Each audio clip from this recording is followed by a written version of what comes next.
For Maya, there was no greater comfort than the weight of her heavy duvet.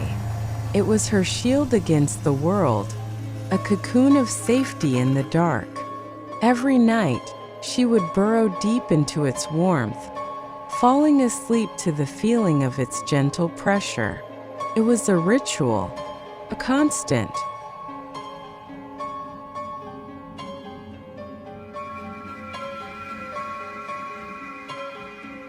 Until the constants began to change. It started on a Tuesday.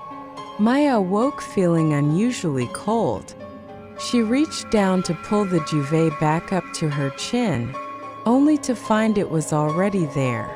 Puzzled, she shrugged it off. The window must have been open a crack. But it happened again the next night, and the night after that.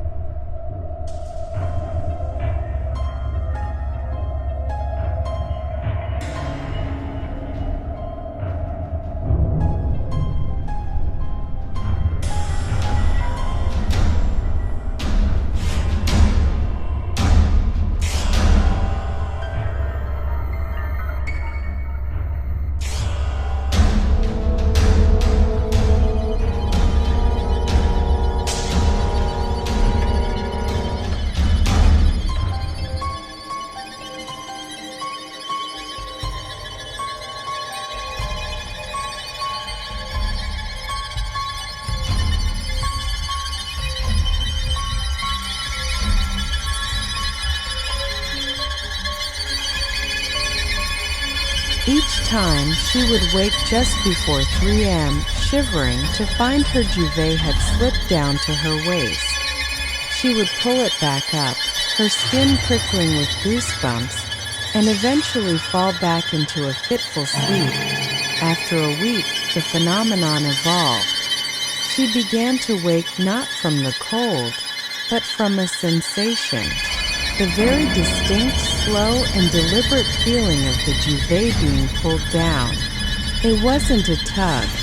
It was a steady, persistent slide, as if someone standing beside the bed was carefully drawing it away from her point one night. She decided to pretend to be asleep. She felt the familiar, creeping movement of the fabric sliding down her body.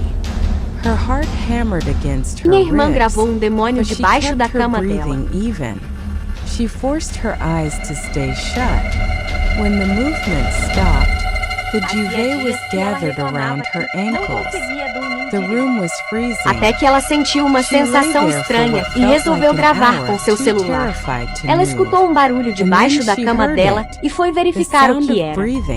Mas o que ela gravou foi algo assustador. Nunca tinha visto algo assim. Era demônio que queria puxar seu pé. Ela está bem, mas tomem cuidado e verifiquem debaixo da cama de vocês antes de irem dormir.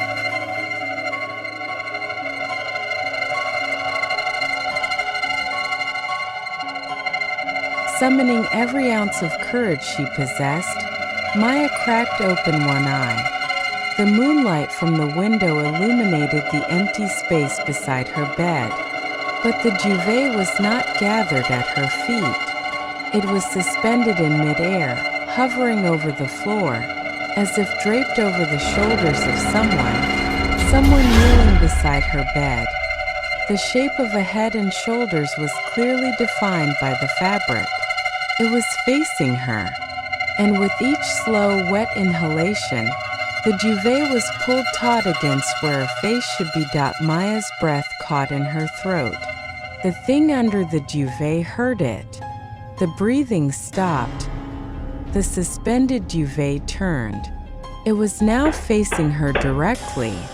Maya watched, paralyzed as the top of the duvet, the part covering the head, began to dip inward.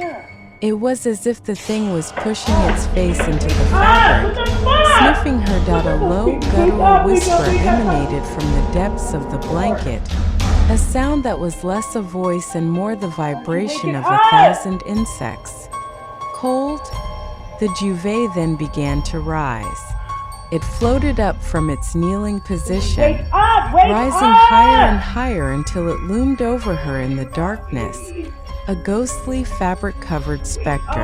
It hovered there, blocking out the moonlight. What the fuck? Wake up! Why the fuck are you awake? Are you okay? What the fuck? What the heck? Wait, what?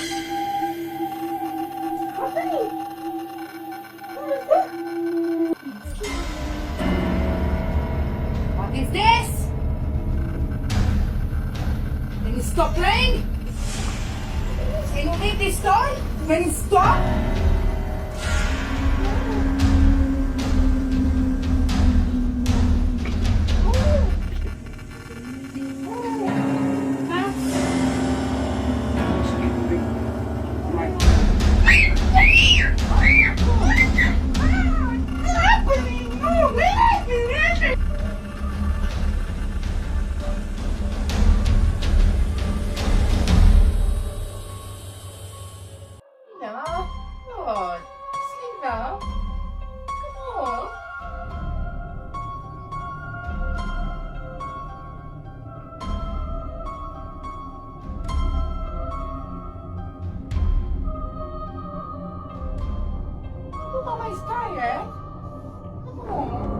What the hell? Get out!